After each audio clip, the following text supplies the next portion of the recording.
Good evening. Welcome to Disinformation, Authenticity, and Democratic Practice, a program presented by the Center for Brooklyn History, the Social Science Research Council, and the Digital Democracies Institute. My name is Marcia Eli. I am the Director of Programs at the new Center for Brooklyn History. For those of you who knew us in our former incarnation as the Brooklyn Historical Society, I'm happy to share the news that we are newly launched as this center, which is now a part of the Brooklyn Public Library. This change means all good things for telling the story of Brooklyn and for bringing new important conversations. Tonight, we welcome 4 scholars to explore the complicated topic of authenticity as it relates to trust in the information we get from our leaders and institutions. Before I turn it over, I want to invite all of you to chime in with your questions throughout the program. You can share them by typing into the Q&A box at the bottom of your screen. Now it's my great pleasure to introduce my partner in this event, Jason Rhodey, Program Director at Ssrc. Hi, Jason. Hi, thanks, Marcia. Good evening, everyone. We're very pleased to welcome you to this event, a collaboration between the Center for Brooklyn History, the Digital Democracies Institute led by Dr. Wendy Chun, and the Social Science Research Council. You just heard about the Center for Brooklyn History. Let me tell you quickly about the other 2 organizations. The Digital Democracies Institute at Simon Fraser University, with support from the Canada 150 Research Chair Program, integrates research into the humanities, social sciences, network, and data sciences to address questions of equality, justice, and democratic dialogue. Their long-term goal is to combat the proliferation of online polarization, abusive language, and discriminatory algorithms. You can learn more about them at digitaldemocracies.org. And for those of you less familiar with the Social Science Research Council, we are an independent international nonprofit organization founded in 1923 and located in Brooklyn, New York. This evening's session is part of our Media and Democracy program, created in 2016 with the support of the Knight Foundation to explore the ever-evolving relationship between media, technology, and politics, with the recognition that media and media infrastructure can be deployed as systems of democratization, transparency, and public empowerment, but likewise also as systems of authoritarianism, surveillance, disinformation, and control. So Media and Democracy is part of a larger suite of programs, projects, and initiatives at Ssrc related to media technology and politics, including the disinformation research mapping platform MediaWell, which curates news, reports, policy, and research about disinformation. We invite you to learn more about all of these programs at ssrc.org. So for tonight's event, I'm very pleased to introduce our moderator for this evening, Dr. Heidi Tworek, Associate Professor of International History and Public Policy at the University of British Columbia and author of News from Germany, The Competition to Control World Communications, 1900 to 1945. Well, thank you so much. Thank you so much to Jason and to Marsh for all the kind introductions. And I have to say, the pleasure and the privilege is all mine to have the chance to chat and pose questions to this fantastic panel. You're all in for a treat. So I'm going to start by introducing the panel, then asking some questions of all of them, then some questions about their specific research. But please, at any moment, pop your questions into the Q&A. I'll try to fold them in, and there'll be at least 15 minutes at the end for me to pose your questions to the panel. And the first panelist, Sarah Banet-Weiser, is a professor in the Department of Media and Communications at the London School of Economics, and her research examines the relationship between feminism and misogyny, especially in the context of social media. Hi, everyone. Secondly, we're privileged to have Andrew Brock, who is Associate Professor of Media Studies at Georgia Tech, and his interdisciplinary scholarship examines racial representations in video games, Black women in weblogs, whiteness, Blackness, and digital technoculture, as well as groundbreaking research on Black Twitter. Hello, everyone. Thank you for having me. And last but not least, we have Francesca Tripodi, who is an assistant professor in the School of Information and Library Science and a senior researcher at the Center for Information Technology and Public Life at UNC Chapel Hill. And her research examines how social media and search engines are manipulated for political gains. Thanks for having me. It's a pleasure to be here. So we're going to start with an overall question. I'm going to ask Francesca first to go backwards from the way that we did the introduction. So, media coverage in the last few years, and we've been thinking about the terms that circulate, right? It's around ideas like truth and lies, disinformation, misinformation, foreign interference. But our title today includes another really important concept, which is the concept of authenticity. So to begin the conversation, I'd love to ask you to talk a little bit about that concept of authenticity. Do you think, for example, it's actually a more helpful frame for us to understand our current moment and maybe to bypass some of the vitriol that we've had in the truth versus lies debates and some of these other concepts? So I'll ask Francesca first. What do you think about this concept of authenticity? Definitely. I mean, I think when we're looking at the problematic nature of misinformation, disinformation, malinformation, these coordinated attacks, I mean, one of the central themes that we see coming up over and over again is that the reason it's been so effective is because it's believable. And that authenticity really gets at the heart of what people want to hear, what people think they already know. You know, the bots and the Twitter profiles that were circulating misinformation were really well researched in creating profiles that they knew would resonate with audiences that would share that misinformation.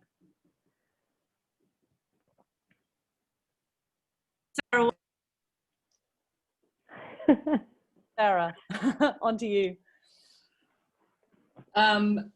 Sure. I mean, I think it's a good follow-up from Francesca, because I actually have thought a lot about authenticity in terms of its relationship to believability. And I don't actually, you know, kind of prescribe to a particular definition of authenticity. I certainly don't pretend to be the person who can define what authenticity is, but I do think that it matters.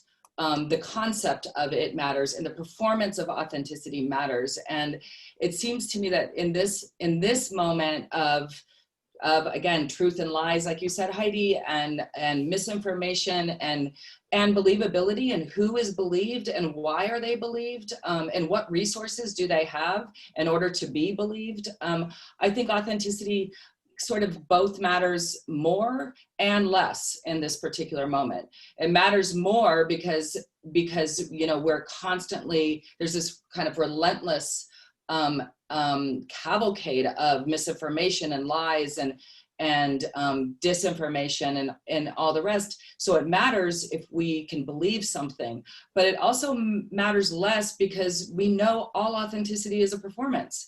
And in fact, we have like so many different ways to perform authenticity with like you said, Francesca, bots or deep fakes or all the filters, you know, that allow us to then sell our most authentic selves, or the concept of authenticity. So I think it's a really important concept, but I think that like an overinvestment in it as a concept sort of will distract us from the way in which authenticity, for me anyway, is about how well you can sell it.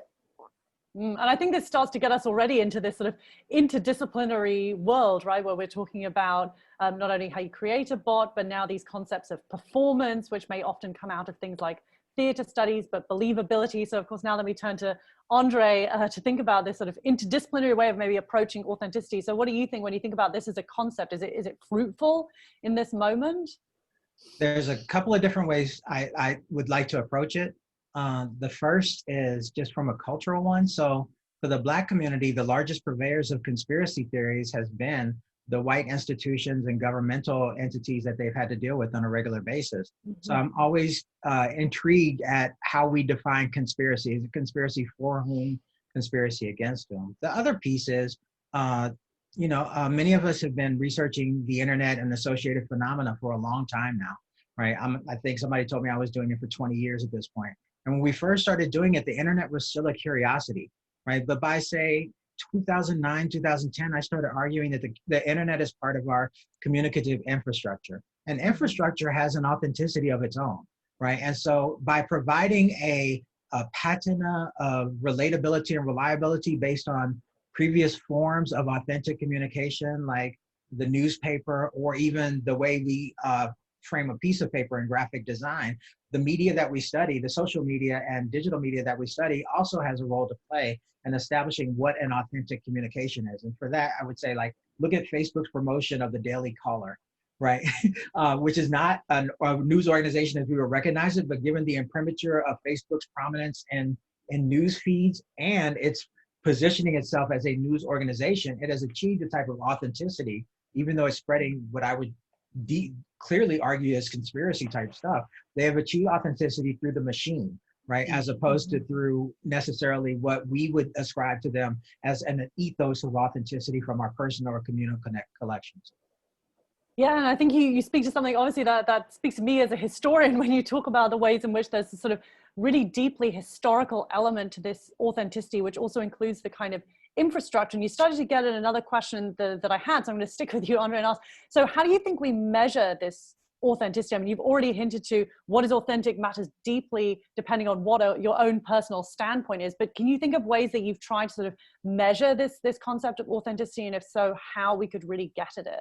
So as part of this presentation we have now, as part of a workshop earlier today, and Alex Juhasz hit me with a really good question talking about measures of authenticity for conspiracy theories and the like. And one of the things we batted back and forth was the concept of virality as measured by shares, likes, engagements, retweets, and whatsoever, and how those have come to stand in for an authentic measure of either consensus or attention, right, for the types of the information that we study. I would also add that there are certain platforms that lend themselves to authenticity more than others. So the visual networks of Instagram and Facebook, I think, by having by encouraging participants to frame themselves in an intimate gaze towards a unseen audience, but the camera is focused directly on their face to capture all the nuance of emotion, does a lot to build up the measures of authenticity, at least for the work that I consider. Mm-hmm. Yeah, and I think this, this goes back to some work that's been done by others on even the beginnings of photography, right? Where actually a lot of the discourse was about how you would fake a photograph, you would exaggerate it to make it appear more real. So this is, I think, precisely some of the aesthetics that you're talking about on something like Instagram. So Francesca, what do you think about this question of how do we measure it? Or even as Andre is saying, how some of the measurements that have been taken as authentic actually render things very problematic in terms of likes, shares, engagement. So how would you think about measuring this very interdisciplinary concept of authenticity? Definitely. I would love to also just add into the mix when we're thinking about authenticity, also driving into symbolic interactionism. And I think Goffman's term of authenticity is really helpful in this moment for thinking about, for him and other symbolic interactionists, authenticity is derived from the continuity of performance, right? So this like constant staying on brand. And I know Sarah talks about this in her book as well, but I think thinking about the virality and the share and how it's connected to the deep stories, both with the person that created it, right? And the person who believes it to be true enough to share it and tag it and send it forward, I think is a really cool way of thinking about this intersection of authenticity. When it comes to measurement, I'm more of an audience ethnographer, obviously. You can hear from what I'm talking about here, but so I have trouble with this idea of like thinking about metrics in a quantifiable way. But I really like what Andre was saying in terms of virality and numbers of shares and likes.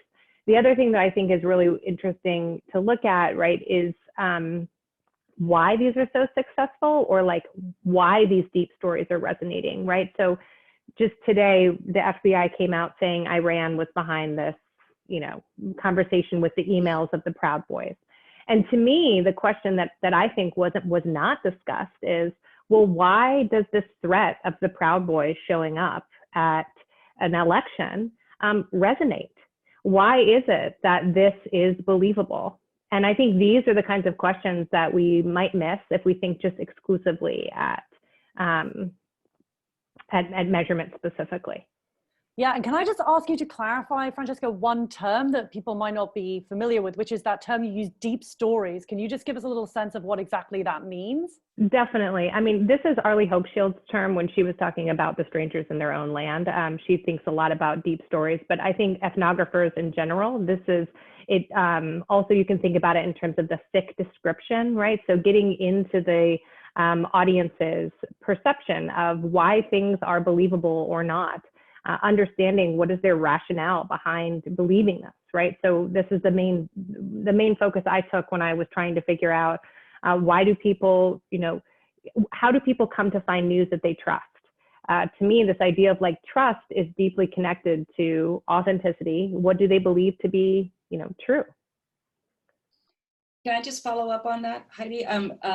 Because I think that both both of these comments are super, super interesting. And actually, when we're talking about authenticity, it's the concept of authenticity means something different depending on what you're talking about, right? So Andre, I loved how you talked about like the machine as authentic, you know, or the story as authentic, or the politics as authentic, and identities as authentic. And so it's an interesting question, Heidi, to ask, like, how would we measure it, right? Because it obviously, again, and both Andre and Francesca talked about this, it matters, you know, what context we are talking about it. And authenticity sort of exists as this sort of ephemeral kind of label that we aspire towards, right? It makes us believable, it makes us trustworthy, or you know, you want to be understood as authentic. And so measuring that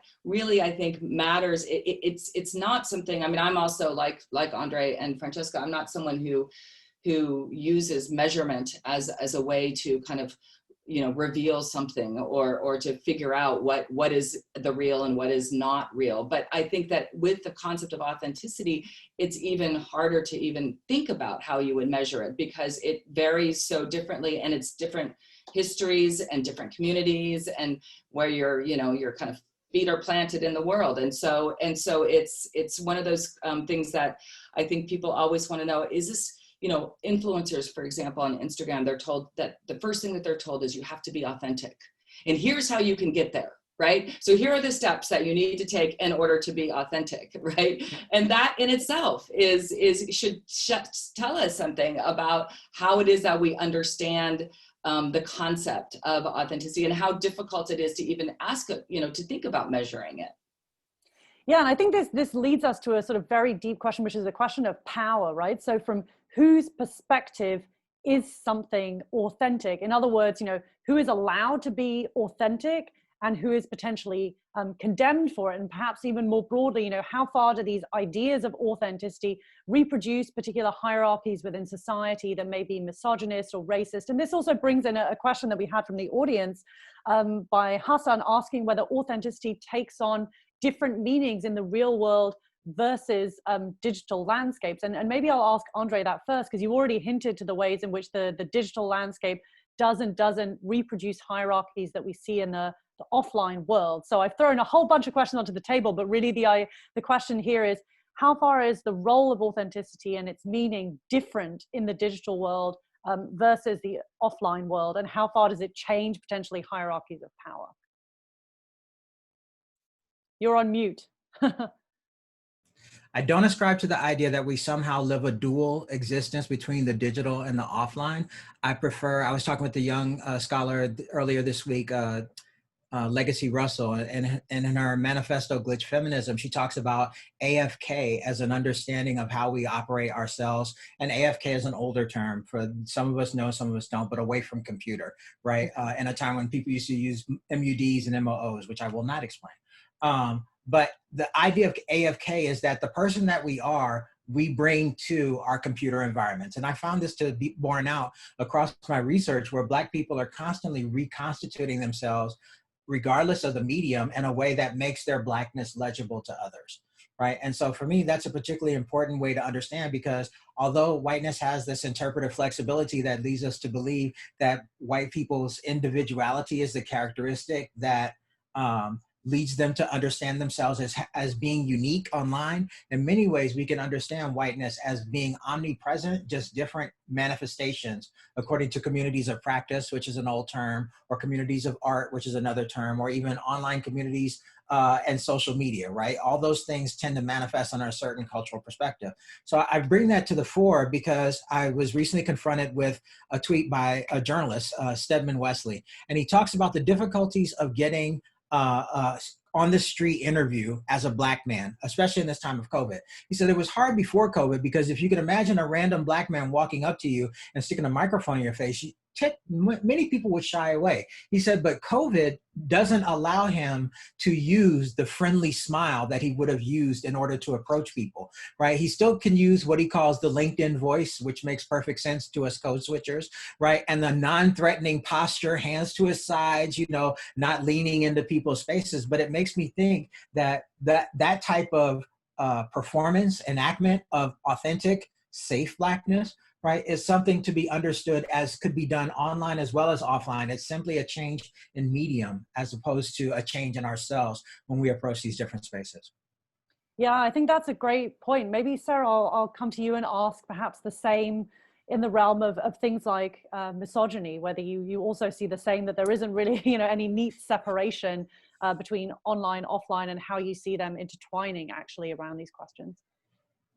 Yeah, I mean, I agree with Andre. I mean, I think that that there's a way in which the distinctions between our online lives and our offline lives, I think there's particular reasons why we want to make those distinctions, and they're not always there, right? So in terms, I mean, I do think there are some differences in terms of, let's say, structural misogyny. Certainly, structural misogyny existed long before the internet.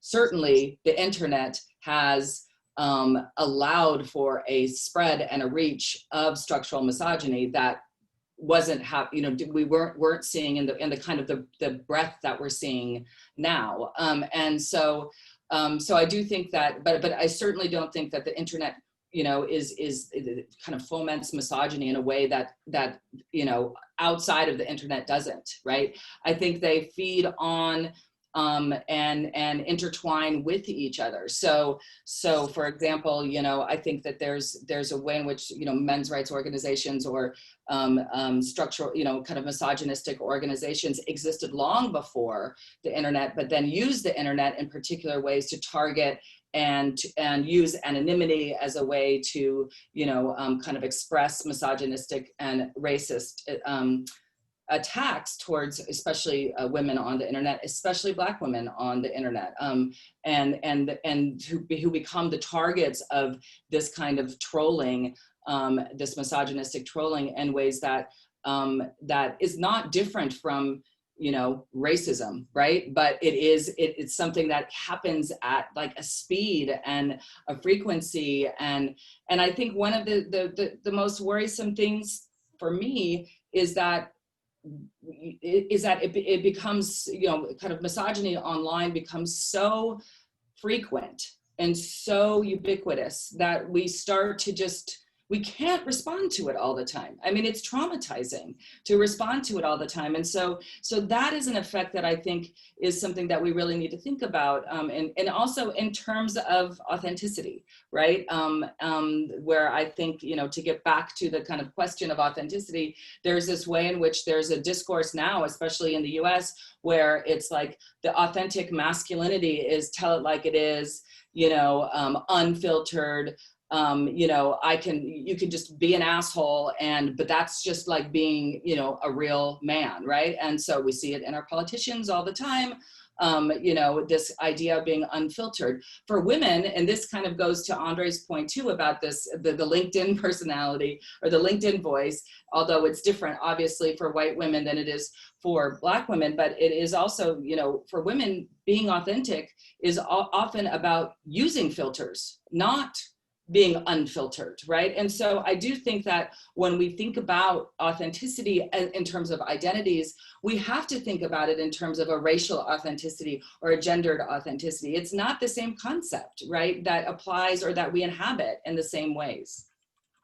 Yeah, I think that's an incredibly powerful and such an important point, right? It speaks to the power hierarchies of who gets to determine what is authentic. Francesca, you wanted to jump in. Well, I just wanted to make some connections and bridge what Andre and Sarah are saying here, and that, this infrastructure was created in a racist, sexist way, right? And so we can't, the way in which authenticity is created, if the way in which authenticity is created in these platforms are built by largely white, wealthy, cisgendered men, then we're going to see these, these are straight out of Safiya Noble's work, Algorithms of Repression, Ruha Benjamin's work, Abolitionist Tools, right? They're thinking a lot about how these systems are created by people who aren't thinking about these issues, right? And so then they're like, oh, isn't that crazy that when you Google Black girls, it's a bunch of pornography?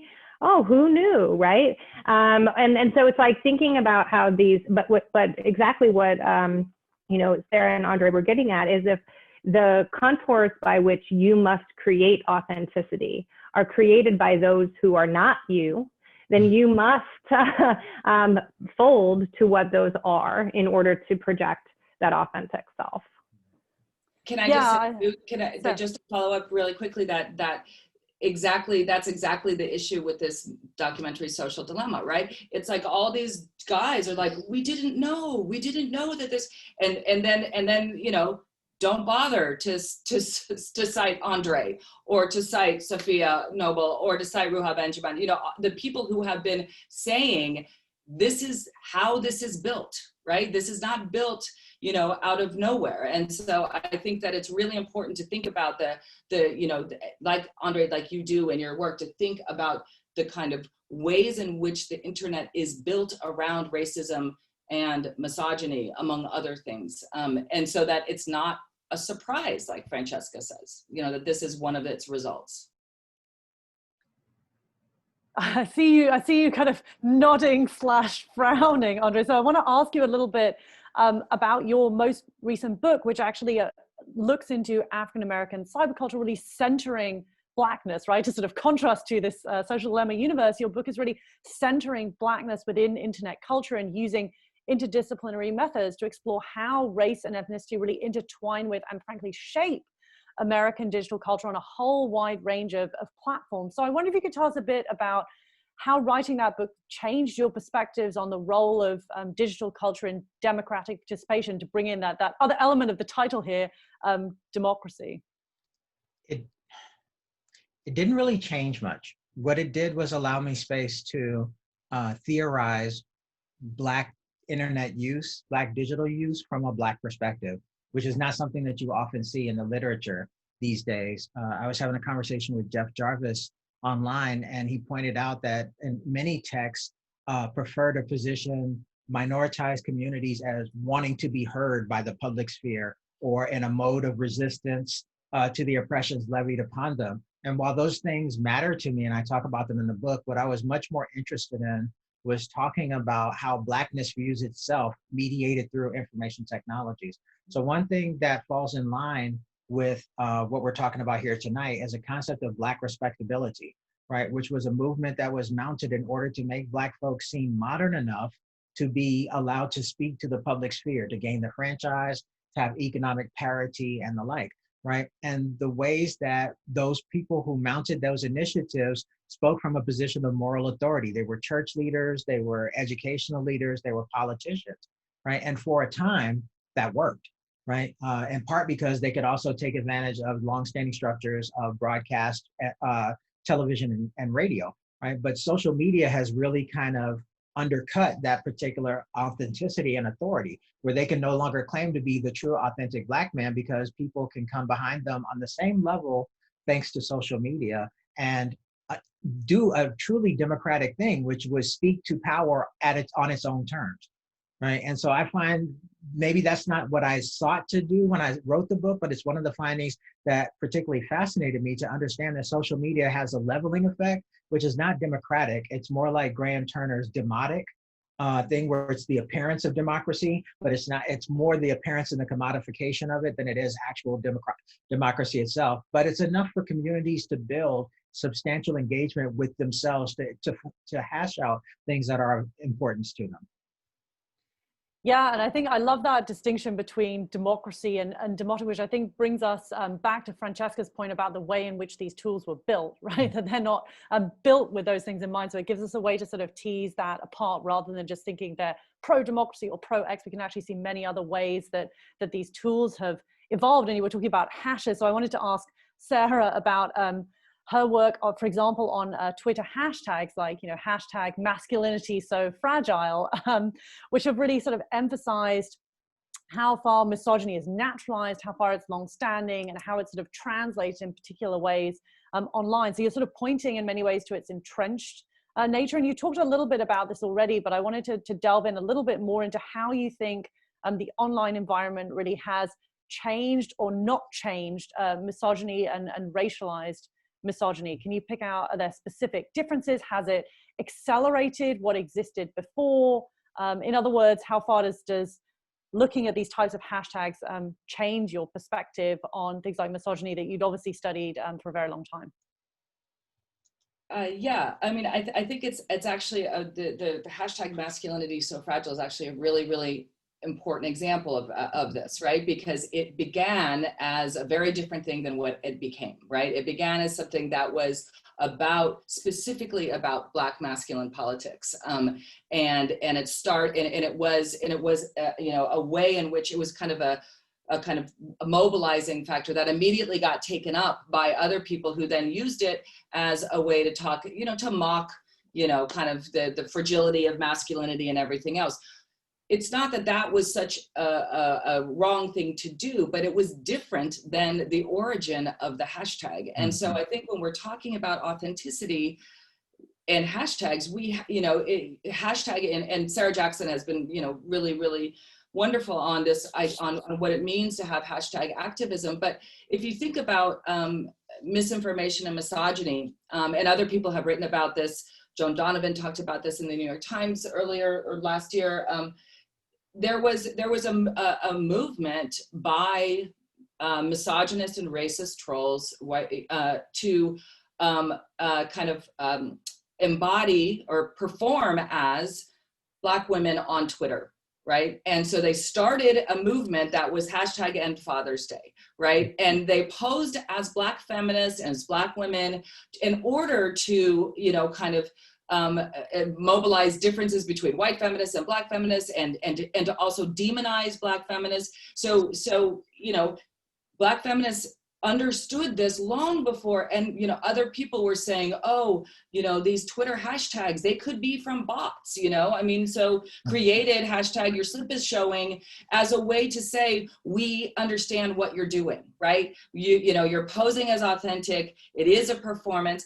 But it was the kind of thing that's interesting to me, and it is that movement didn't get the kind of attention that, say, Gamergate got, you know, and so that's again why I think we need to think about misogyny, misogynoir, racism when we're thinking about authenticity, because certain people are always already seen to be unbelievable, right? And you know, it's about race and it's about gender. And so when we think about who we believe or what gets our attention or what gets our outrage about, you know, like, you know, a fake account or a bot or a deep fake, who is outraged by this, and why? Again, what is this, the kind of logic of that outrage? Why is it that, you know, that we get so upset with certain kind of hashtag or certain misogynies and not others? And I think that those differences in misogynies and racism they're really, really important to think about when we're thinking about authenticity, you know, because what we see again is white women not being believed, and you know, for the most part, except in certain circumstances. It's interesting that white women are believed when they are threatening Black men, right? We've seen this historically. We saw it in Central Park last year. I mean, we see it all the time, right? That's when white women are believed. Black women are rarely believed, right? So I think that authenticity online always has to be coupled with this notion of who is believable and who has the resources to put into that believability, who garners our outrage at being inauthentic, right? Who garners our fear, and those kinds of questions. I think Francesca said it very early on in this conversation, that those are the kinds of questions about authenticity rather than the concept of authenticity itself that I think are really, really important for us to figure out.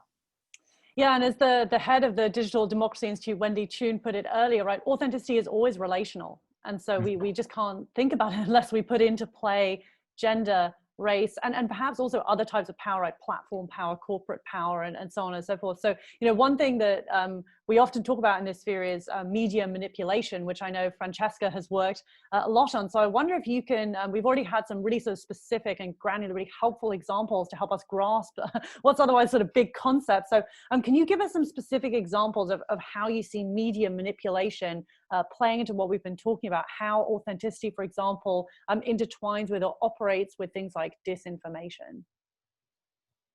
Sure, I just put a a thing in my mouth because my throat is like killing me. So excuse me. Yeah, That's super real authentic. time. That was an authentic. That was That was super my authentic. As now you will all believe what I have to say. I mean, in terms of media manipulation, so one thing I'm really interested in is the power of misdirection, right? So when everything around you is not going your way, how do you really change the conversation?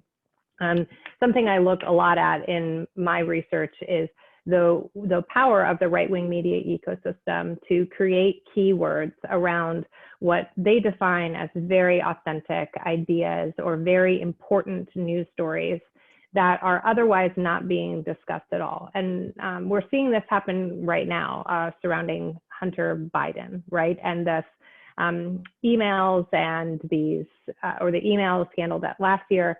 But one thing I think is really interesting is how media manipulation now is more than just platform specific, right? And if you want something to be really believable, you also have to gain search engine optimization, because when people are trying to decide if something's true or not, they are going to Google. And so one thing that I've been looking a lot at is how keywords exploit data voids. And data voids is a term that Dana and Michael came up with, looking at when little to nothing exists online, how can those spaces be exploited?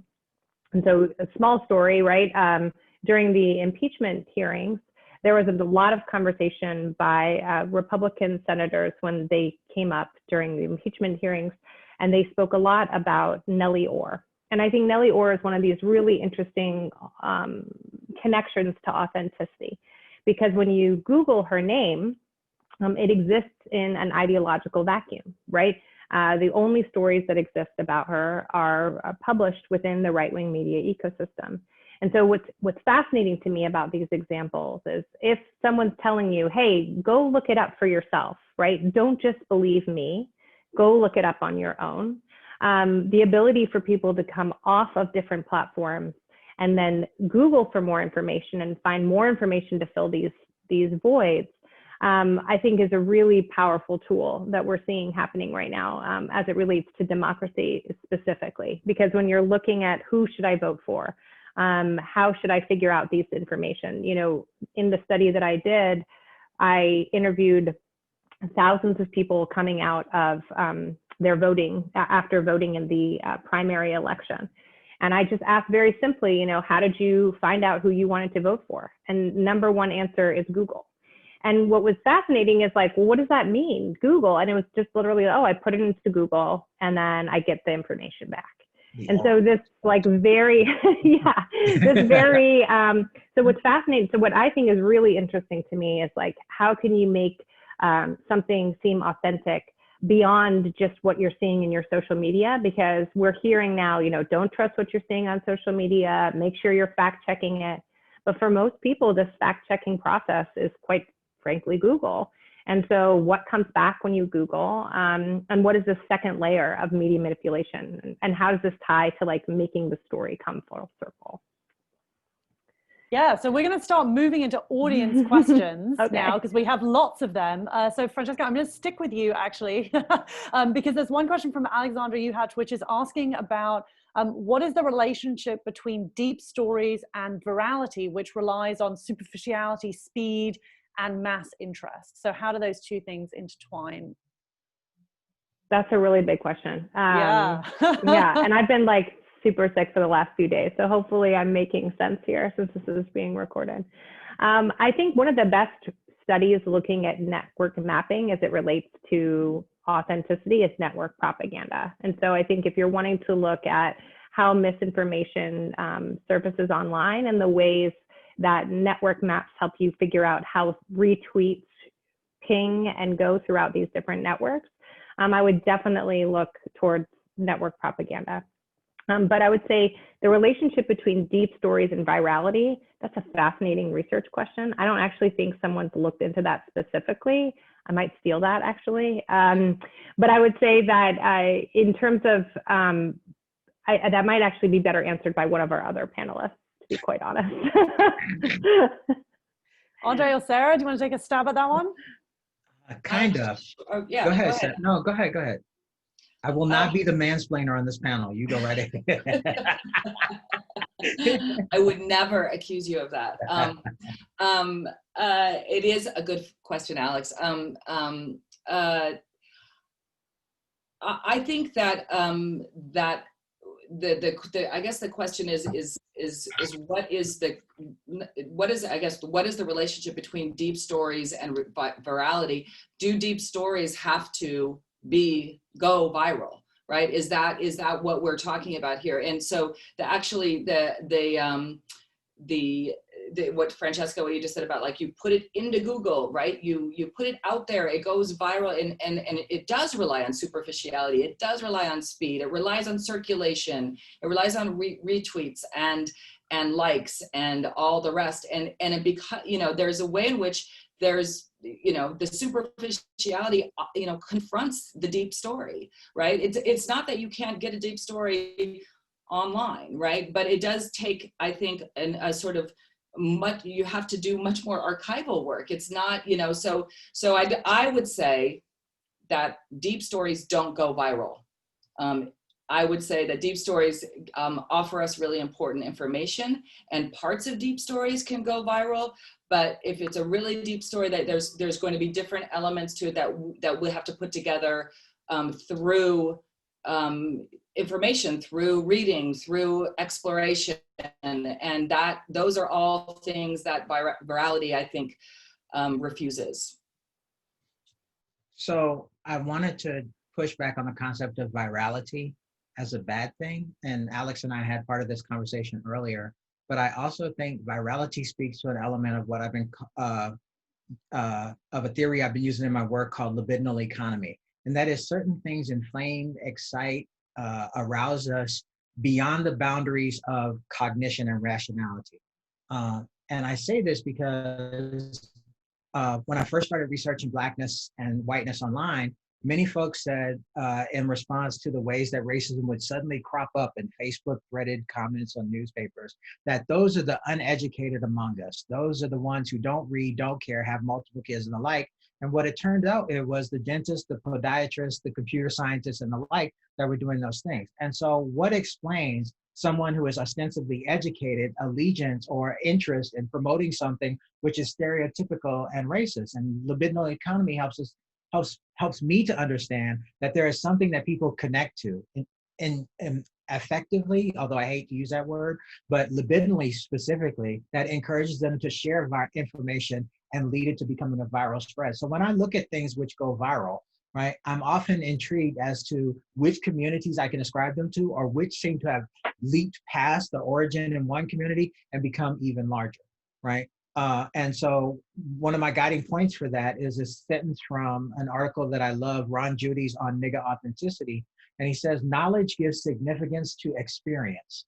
And in so doing, it liberates significance from experience, right? And that becomes really important to me when talking about both virality and authenticity, because a deep story can go viral. Michelle Alexander's New Jim Crow, right, furiously ratified Black people's belief that the judicial system, the carceral institutions were levied against them on purpose, right? Before that, Black people would say that. Most people were like, yeah, just stop committing crimes or stop being mean to police officers. That way you won't get shot, right? And the New Jim Crow provided that deep story which validated their particular experiences. And so some of that is seeped into articles about police brutality, viral spread about the way Breonna Taylor's murder was handled by the Kentucky Attorney General, right? There are elements of understanding, thanks to Michelle Alexander and other books, right, how that has become viral topics to the point where people are saying, I really love pancakes. And if you love pancakes, you should tell the Attorney General to convict the killers who killed Breonna Taylor, right? Right. And so it went viral, yes. But does that mean it's not connected to a deep story? Absolutely not, right? In many cases, these deep stories, as Sarah said so well, pieces of them become viral, right? Yeah. But we should also not assume that something becoming viral is because only uneducated people pick it up. As we saw in the shift about Trump's 2016 victory, it wasn't economic anxiety that led people to move towards Trump. It was his insistence on xenophobia, and colonialism, his easy deployment of misogyny to describe the way he interacted with people, those were the things that they flocked to, right? Even if they're not sexist in their heart, right? Those things still appeal to them enough for them to cast a vote for him, right? And so I'm careful to try to understand why, right? Which is the thrust of my whole work. Why people run to social media or the digital to express themselves, because it requires effort. Even if it's just a like, it still requires an effort. And that informational exchange, that agreement to affiliate yourself with a piece of information, is a significant one that I think I'm happy to be here talking about with the three of y'all. Sorry. I want to just you just said so many brilliant things. I just want to expand on two of them. No, don't apologize. That was awesome. One, I think you're really touching in on this idea of parallel internets forming around our own ideological spaces. And what I think is really interesting is, like, there are viral contents that are largely invisible to wide swaths of the population because they are specific to those in which they resonate. And if you're not part of that group, you're not going to see that content. And part of that is algorithmically functioning, right? I mean, part of that is designed because the platform wants you on for as long as possible. And so they're going to show you content that you want to see, right? But the other part of that is user-based, you know, and when you're seeking out information that also agrees with your ideas, or you're Googling for content that exists in an ideological vacuum, you know, you're going to be part of this like virality that might not, I mean, we think about, maybe we need a new term, right? Because virus, it applies to this idea of like interconnections. And I think we're actually seeing like something else that's like not viruses, but is like widely popular, but only to small groups of people. And one other thing that I think is interesting, and I mean, I don't want to take us down a huge tangent, but I know we've talked a little bit about anonymity and authenticity. And one thing I studied Yik Yak really heavily when it was super popular. I know, right? I actually have a chapter in Tracy and Jesse and Karen's book on digital sociology. It's about Yik Yak. And one of the central things that I found about Yik Yak is that even under this cloak of anonymity, people still wanted those likes, right? And they weren't saying what was ever on their mind. They were saying the content that they thought was going to get the most likes so that they could brag to their friends. And non-coincidentally, in this like very white campus that I was studying, heavily racist content garnered a lot of likes, right? And so it was like, oh, but I'm not a racist. I just really like these likes, you know? And so it's this fine line, right, between, you know, who you really are, this like divide between online and offline, and authenticity and anonymity. I think we're just talking about a lot of really cool things here. And this is really fun. I'm sad we're not all in person. I'm going to throw another question into the mix, but I feel like I too could sit back and listen to the three of you chat Yik Yak for hours. But I want to throw in a few more from the audience. So Susan had asked a long time ago, and I think this is more towards you, Sarah, to maybe just tease out a bit more between this idea of brands, selling, and authenticity. So she's asking, if a person or an idea is authentic, why does it matter how you sell it? And is that a contradiction in terms in any way? So maybe just unpack that sort of authenticity, brand, selling, and how that all intertwines. Sure. I just want to say really quick though, that I think that if we need a new term for virality, I mean, Andre, this idea of an economy is, I think, a much broader way to understand what that relationship, now that I'm thinking about it after the both of you just commented about virality and deep stories, because economies have different components. They have markets and they have products and they have labor, and you know, and so that I think that concept that you're bringing to the table is really useful in teasing out some of the ways in which we understand this term virality. It's a really good question about, is it a contradiction in terms? I mean, I wrote a book called Authentic TM, which is about the branding of authenticity. So, and I will say what I said in that book, what I said earlier today, I'm not interested, nor do I feel equipped to offer a definition of authenticity. But what I do feel equipped to offer is to think about the ways in which we invest in the concept of authenticity. And because we live in a capitalist consumerist world, that concept is often seen as something that you have to sell. You have to, sell yourself as authentic. Is it a contradiction in terms? I mean, it is in a kind of,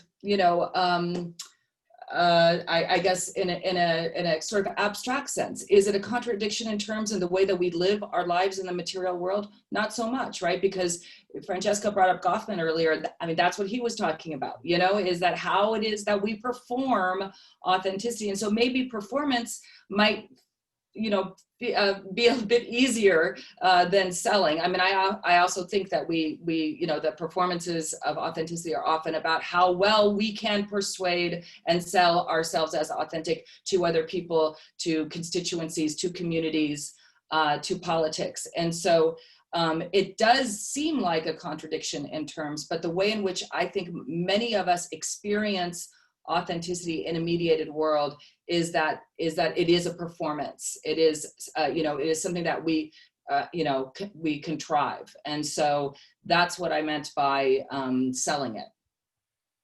Can I add one more thing? So Please. One of the tropes of being Black everywhere, but also online, is the concept of the Black card, right? And if you own the Black card, that signifies that you are comfortable and familiar with all sorts of hidden Black tropes and actors and musical acts and sayings and parenting practices.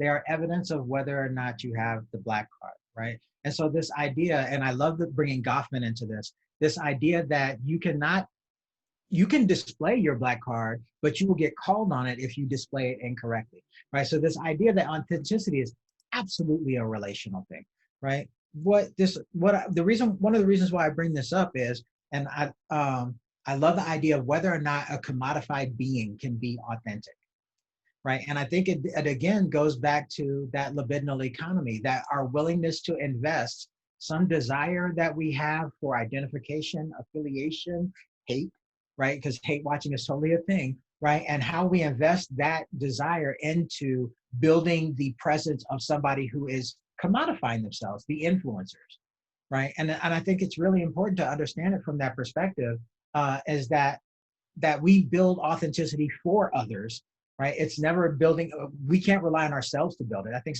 Moira said this earlier, right? Moira Vagel, right? And so this is a really important point, I think, to bring back over and over again to this idea of, does it matter how you sell it, right? Because if your audience is not buying it, it doesn't matter how you're selling it. You better be able to speak to the commonplaces, their pleasures, their desires, their hatreds, right? In order to mark yourself as a member of the clade, right? Not necessarily of the tribe, right? And be able to do this. The other thing I want to say is, in the midst of that though, I have shied away from using performance to describe Blackness online, because it's already questionable enough. Like when I first started doing this research, I was being asked, and this is in the age of Sherry Turkle and Judith Donath, how do you even know if they're Black? Right? So the performance of Blackness, as we have seen with these white academics who have been performing Blackness or minority identities online, is something that can happen. What I prefer to talk about instead, and perhaps just have some bearing on authenticity, is the enactment of an identity, right? The practices that you engage in that demonstrate your fealty to the conditions that are necessary for belief, but also that are necessary for understanding that you are capable, and more than capable, expert in being this type of person. So that's something I think I wanted to introduce into the explanation. In the discussion. Yeah, I think that's tremendously helpful as a term. I was just noting it down for myself, the enactment of an identity rather than necessarily— I think all three of us were writing it down. Performance. So I think we've got time for one more question, and apologies to all of the people whose questions I didn't get to, but it's always a sign of a great panel when there are more questions than we can get to. So the last one that we're going to approach is a request for you to comment further on how anonymity or pseudonymity might actually help in communicating authenticity. So Francesca, do you maybe want to take that first and wrap in any final thoughts you have, and then we'll get Sarah and Andre to weigh in. Sure. I actually love this question because they talk a little bit about finstas, and I think finsta is such a fascinating way thinking of the ways in which authenticity is a contrived space, right? And so I think it's really hard in an individualist society, and especially for white people listening, right, to think about like, how could my authenticity not be natural or inevitable? How could it be so relationally based? And what I think the way to think about that is like, we actually have finstas where the fake Insta is the real self. Like, this is where we're at, right? So I think finstas are such a fascinating way of thinking about like, we have to perform because there must be so much continuity between our on and offline selves. We have to maintain this constant image of perfection. And so we create a fake Insta that only our closest friends are part of, so that we can project our ugly self or our non-filtered self. And then that's our real self, but it's called our fake Insta. It's just like, I don't even know how else we could end this. But that's just my thoughts on it. But I'd love to hear the other panelists' ideas on it. I'll just say quickly, I've also just been writing about finstas, and you just said it beautifully, like what you know, that this idea that the fake Instagram is where we can be the most real, is, I think, something that we should really think about. I will just say, and I'll just be very quick, that I think that finstas are accounts that are held more by young women than men. And I do think that the kind of pressure to be a certain kind of perfection that then weirdly translates into authenticity in Instagram is a gendered pressure, and it is something that I think the Finsta for me is an expression of vulnerability, and I would, you know, if I were to think about authenticity, I would include vulnerability as part of it, right? The you know, kind of privilege to be vulnerable, and that privilege isn't actually there to be vulnerable for many people. And so you know, I think that those are also relational, in Wendy's kind of concept of authenticity, relational with authenticity, vulnerability, perfection, you know, artifice, enactment. So I'll try to be brief. The Finsta thing is really interesting to me. My daughter and her mother and I recently had a row, right? Because my daughter is 15, she's 5'7", right? And so she's experiencing her body and her relationship to her body in ways that made her feel really constricted in her relationships with her mother. So stupid Andre suggested, you know, there's this thing on Instagram called Finstas. And if you can post on there without linking back to your other account and the content thereof, or connecting with the people that you know, you can build out a space where you can talk about these things that bother you or that intrigue you without being judged by people. And of course, this is one thing I hope both of you were talking about, the algorithm ratted her out, right? You may know, right? And so that was a huge fight. So that's one thing. The other thing is really intriguing to me on the shift in our arguments for anonymity and pseudonymity. So in early years, especially when we were talking about 4chan much more as the meme generator, right? 4chan was a space, particularly /B, where if you assumed an identity, you would get dragged, right? They would treat you really badly. So being anonymous on 4chan was actually a benefit, a way that you could participate in the community without being harassed and the like, right? Similarly, we used to think that if people were allowed, that pseudonymity encouraged people to be more uncivil in online spaces, right? And what we have found, especially thanks to Facebook, but to other modes as well, that even when people use their real names, they can still be assholes online, right? And so it's fascinating to me, the idea that we had connected the real name with an authentic self, right? An authentic, civil, modern, polite self. And it has just turned out that people didn't really see the difference between their online and offline identity. They were going to be who they were going to be regardless. There are a few who resort to pseudonymity or anonymity, but the way that we give off traces, digital ephemera that link us to certain ISPs, geographies, other accounts, there's really no way to do that pseudonymity, right? And then the last thing was, and it's kind of in connection to that, thank you. because this has been one of the more generative discussions I've had in a long time. This has really been a pleasure. I wish we could have more time to talk about this stuff as well. So that's all I got. Yes. That's a perfect way to end it. Awesome. I mean, it's been absolutely my privilege. I hope everybody sitting at home has found it similarly generative, interesting. I was scribbling down all sorts of things to look at afterwards. And it's just, once again, I think a demonstration of how bringing together smart, innovative research from multiple disciplines is one of the things that we can do around interesting concepts. So it remains my pleasure, honor, privilege to thank the three panelists, Andre Brock, Sarah Banet-Weiser, Francesca Tripodi, as well as the Center for Brooklyn History, the Social Science Research Council, and the Digital Democracies Institute for hosting this.